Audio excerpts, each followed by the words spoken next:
Hola, ¿qué tal? ¿Cómo están? Bueno, la idea con este video corto es acercar una posibilidad más de nada, de claves de la materia y de lectura y de sostener este cuatrimestre así en aislamiento. Perdón. Bueno, para aquellos que no me conocen, soy Mariano Baladrón, docente del Departamento de Planificación y Políticas Públicas. Este es el primer video de presentación de la materia Metodología de la Investigación Social, y un poco la idea es con este y algunos otros videos ir como presentándoles en otro formato, quizás un poco más accesible, el programa de la materia y las lecturas que fuimos haciendo hasta ahora en el campus virtual. El otro profe, al cual le van a ver la cara pronto el martes, es Juan Bese.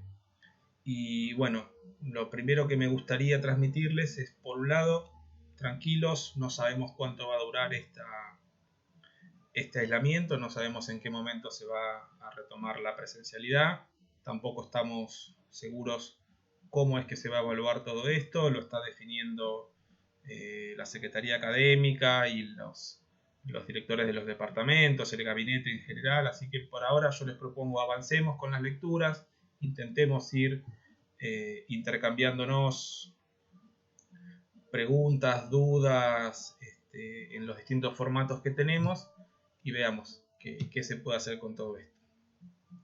En principio, como les decía, esta materia se llama Metodología de la Investigación Social 1 y es la primera materia metodológica de la carrera de Ciencia Política, que junto con Metodología de la Investigación Social 2 y el taller de trabajo final integrador son los tres tramos metodológicos que están previstos en nuestra carrera. Así que en esta materia inicial, que es Metodología 1, un poco es la idea empezar a reflexionar en una primera unidad respecto a las características principales de la producción de conocimiento, qué es esto del conocimiento científico. En una unidad 2 pensar más puntualmente la cuestión metodológica, y para eso uno de los grandes temas es el diseño de investigación, los componentes del diseño de investigación, la noción de dato científico y otra serie de cosas que ya vamos a ir avanzando. Y por último, en la unidad 3, que está dedicada a la parte de las técnicas, y luego en metodología 2, que ustedes ya puedan avanzar propiamente dicho en alguna práctica de investigación concreta para en el taller de trabajo final que ustedes realicen esa mini investigación que supone el TFI, que es requisito para graduarse. Bueno, como les decía, es importante, yo ahora voy a presentar el programa, es importante que ustedes lo tengan disponible en todas las clases, que lo vayan usando como plan de trabajo, y creo que es un poco el contrato que nos va a ordenar a nosotros, no solo en este esquema de no presencialidad, sino también si se retoma la presencialidad. Ustedes van a ver que en el programa de la materia hay un primer apartado que tiene que ver con una serie de información, que es la que pide como requisito la Secretaría Académica para todos los programas, para todos los planes de estudio de todas las carreras, que tiene que ver con el nombre, la asignatura, bueno, el nombre de nosotros los docentes, la carga horaria, los contenidos mínimos según constan en nuestro plan de estudios, que en Ciencia Política es de 2016. Luego están los fundamentos de, bueno, por qué esta materia metodológica planteada así. Luego van a tener los objetivos, que yo invito a que ustedes lo lean, y luego pasamos a lo que es la parte de contenidos. Notarán, como les decía, que hay una unidad 1, una unidad 2 y una unidad 3. La unidad 1 lleva por título la producción de conocimiento, instituciones y prácticas de investigación, en lugar de la teorización del objeto de conocimiento en el campo de las ciencias políticas y sociales. La unidad 2 lleva por título la práctica de investigación, el proceso de investigación, los problemas del método y el diseño de investigación en sentido amplio. Y la unidad 3 lleva por título la práctica de investigación, el proceso de investigación, el diseño en sentido restringido y las opciones técnicas.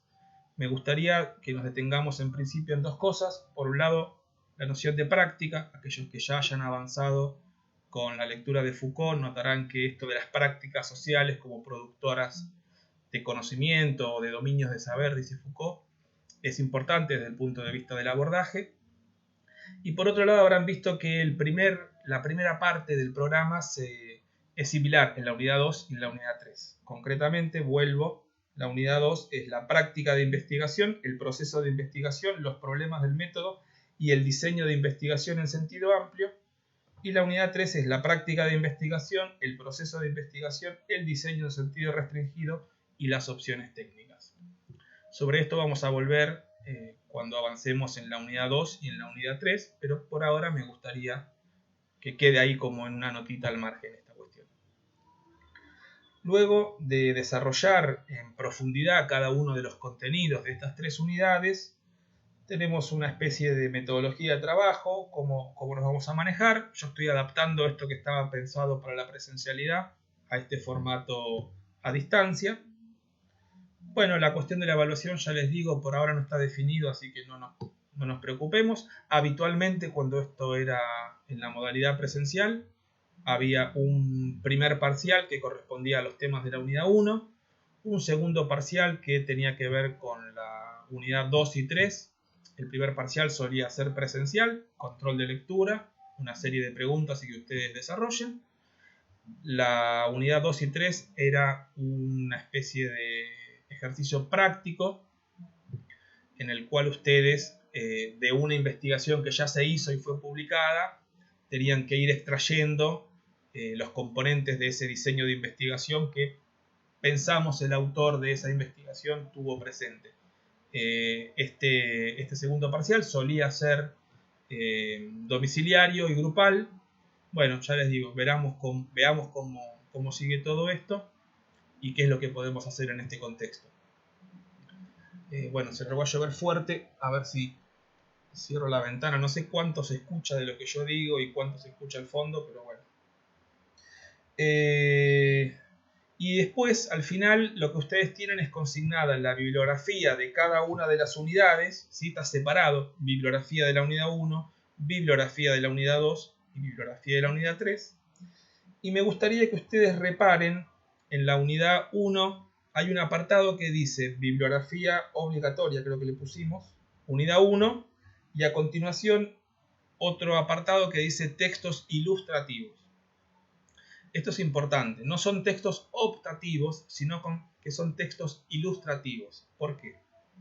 Ustedes habrán notado, aquellos que hayan avanzado un poco más en las lecturas de Bourdieu, Jean Bourdon, Passeron, Bourdieu y Bacquant, que hay algunos conceptos que seguramente tengan un video como este más adelante, que tienen que ver con la noción de ruptura epistemológica. Bueno, los textos que están consignados en el apartado de ilustrativos son justamente eso, son ejemplos de rupturas epistemológicas llevadas a cabo por estos autores. Tenemos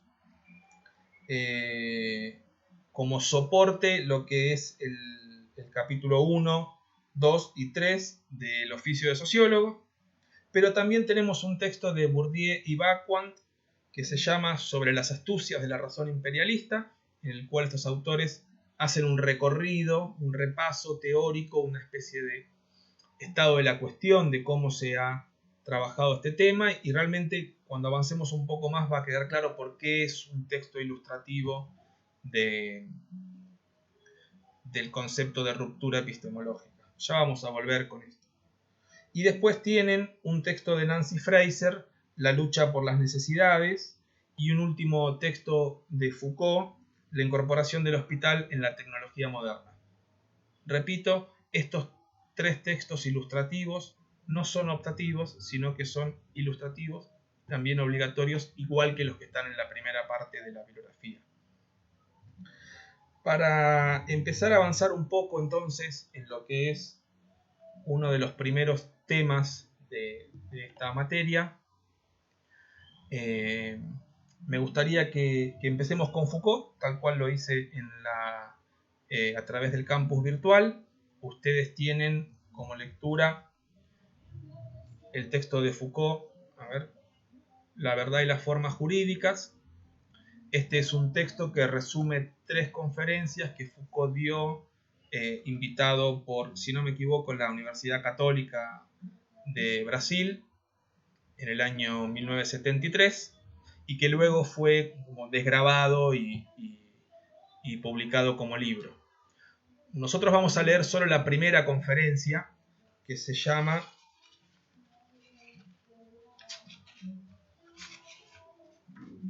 Nietzsche y su crítica al conocimiento.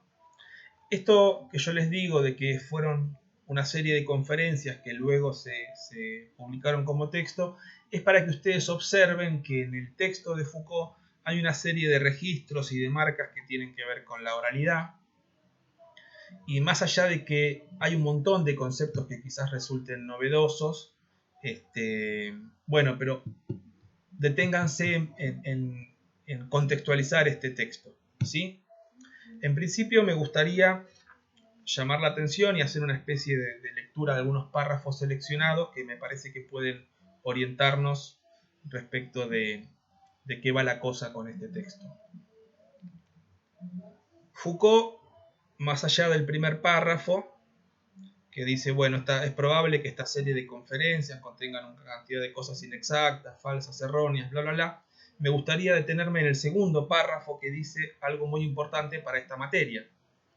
La de hoy es una reflexión metodológica para introducir este problema que, bajo el título de La verdad y las formas jurídicas, puede parecer un tanto enigmático.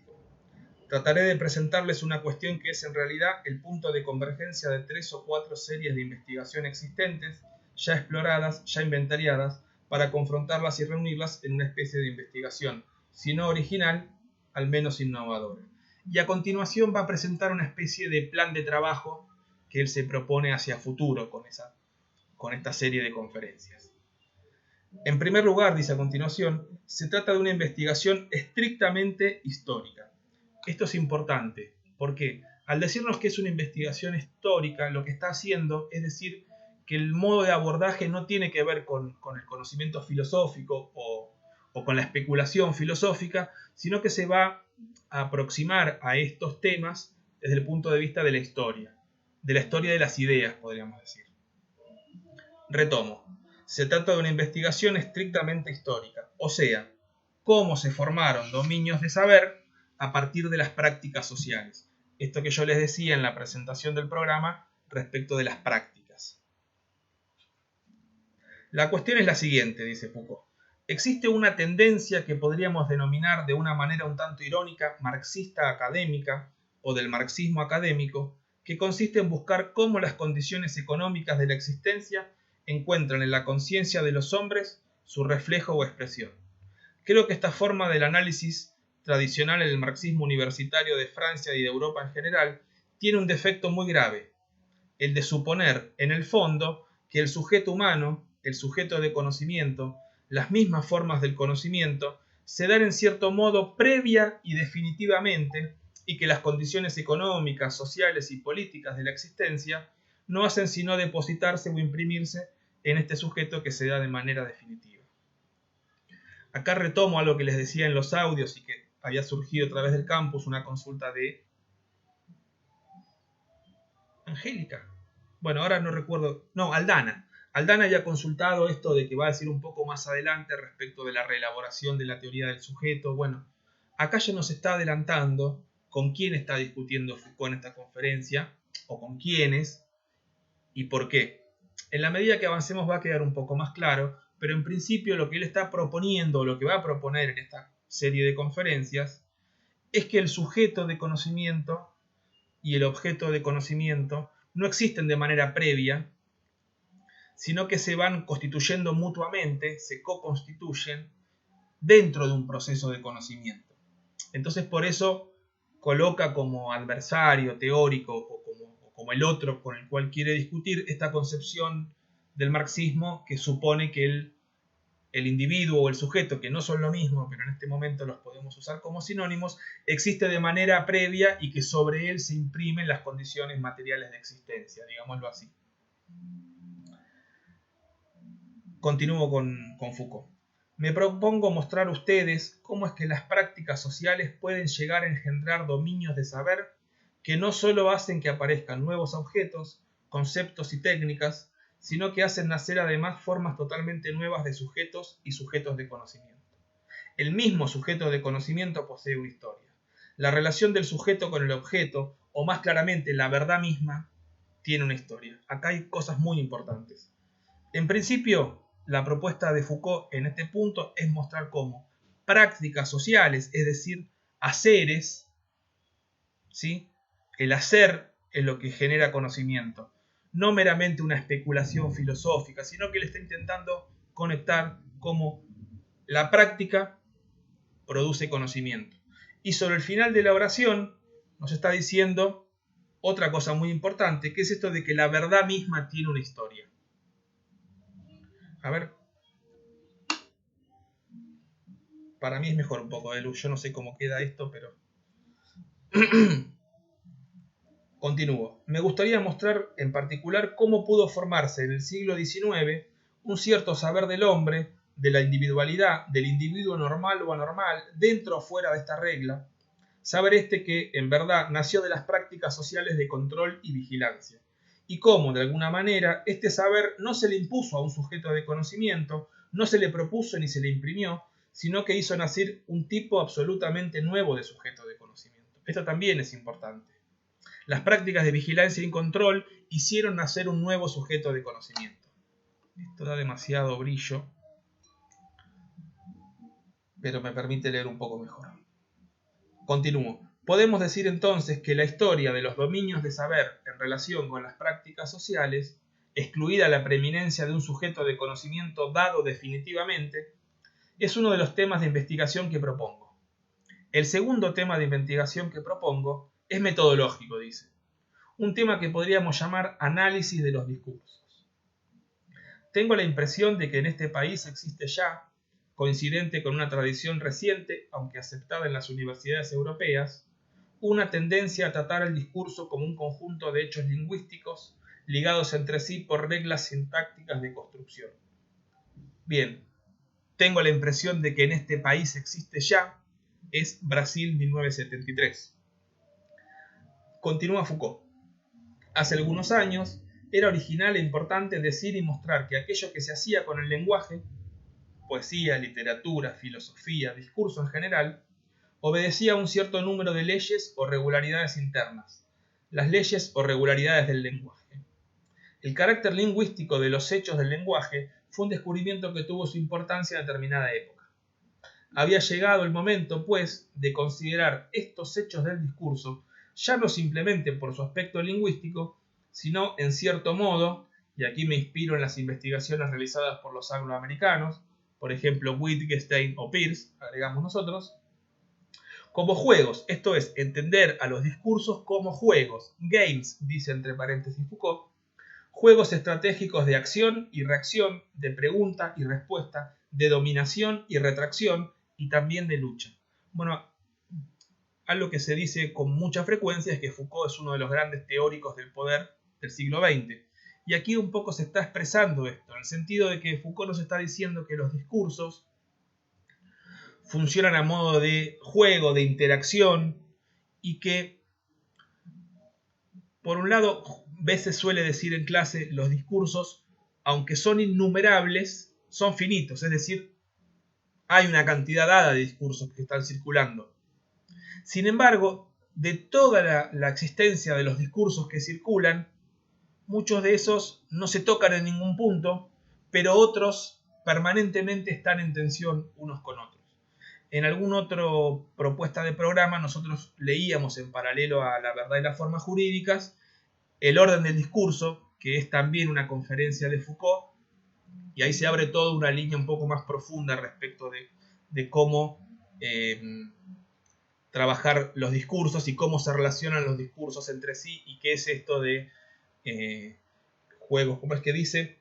juegos estratégicos de acción y reacción, de pregunta y respuesta, de dominación y retracción, también de lucha.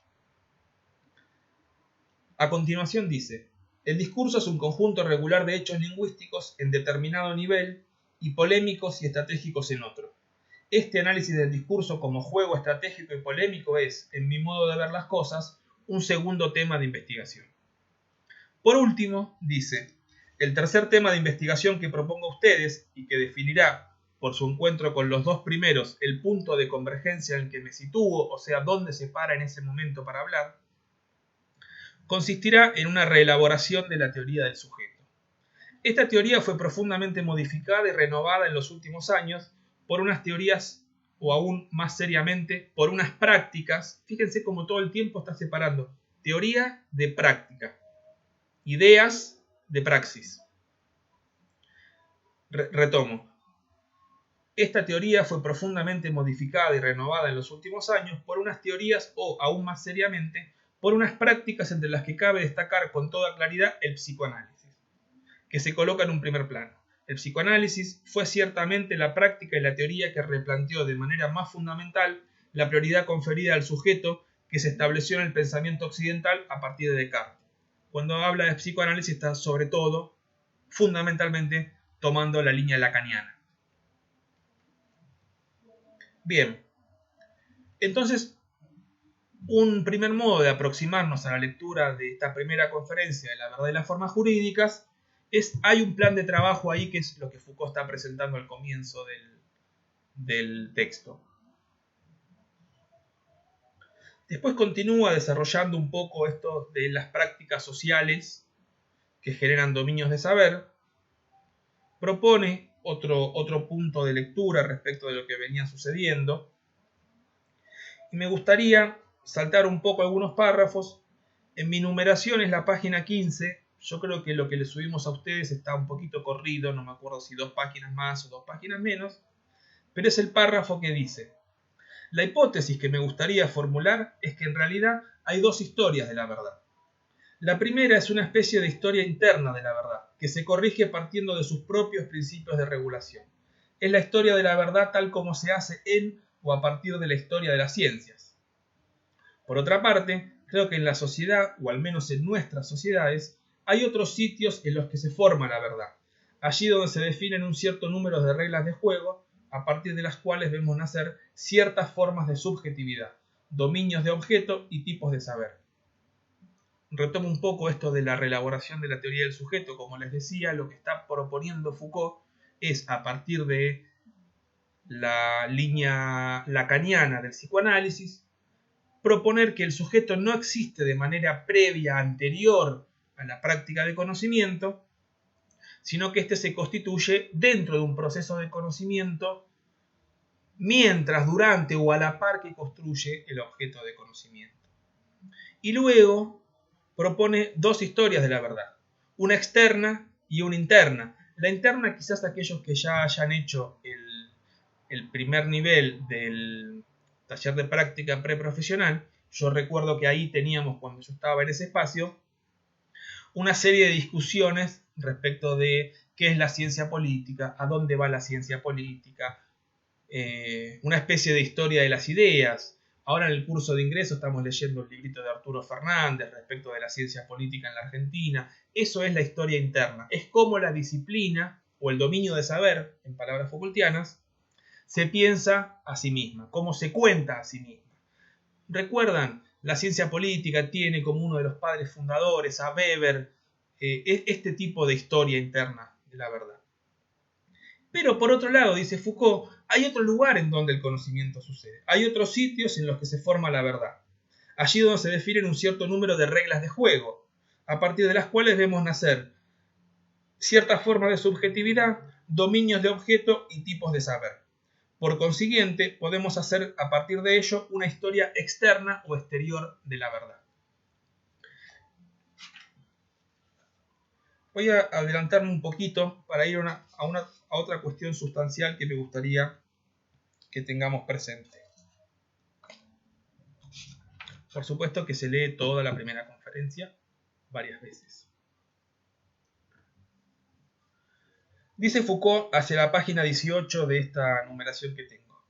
Lo más honesto habría sido quizás citar apenas un nombre, el de Nietzsche, puesto que lo que aquí digo solo tiene sentido si se lo relaciona con su obra que, en mi opinión, es el mejor, más eficaz y actual de los modelos que tenemos a mano para llevar a cabo las investigaciones que propongo. Creo que en Nietzsche se encuentra un tipo de discurso en el que se hace el análisis histórico de la formación misma del sujeto, el análisis histórico del nacimiento de un cierto tipo de saber, sin admitir jamás la preexistencia de un sujeto de conocimiento. Es importante esto. Sugiero, pues, que sigamos en la obra de Nietzsche los lineamientos que pueden servirnos de modelo para los análisis que nos hemos propuesto. Voy a hacer una pausa.